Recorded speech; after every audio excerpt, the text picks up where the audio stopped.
Aton Jener Dorcas Oduor okwayo oganda jo Kenya mondo lemne piny Kenya e kinde ma Kenya kadhe matek mokalo kanoloso e kinde romo mar golo lipot kotenore kod kaka chenro adek mag dongruok dhi nyime kamoting'o nywando jopiny e chenro mopogore opogore, loko chike mag kedo gi mibadhi to kod rito neno. Oyango ber mar bedo kanyakla e wach manosir kod ji mamoko manoyuoro.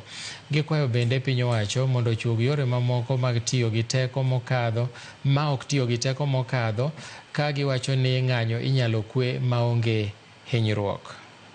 Let us pray for our leaders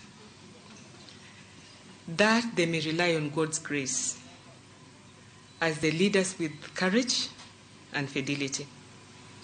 And I pray for us, people who have been given the opportunity and the privilege to lead, that we serve people with justice and wisdom, which must be rooted in truth for the common good.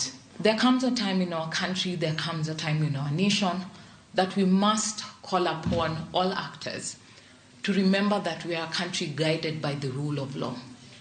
And the rule of law meaning it demands and behoves of each and every one of us to call ourselves to order. And in that spirit, I ask that it's high time we sit and have a meeting of minds. No more killings, no more people on the streets. It's a time that we have a ceasefire.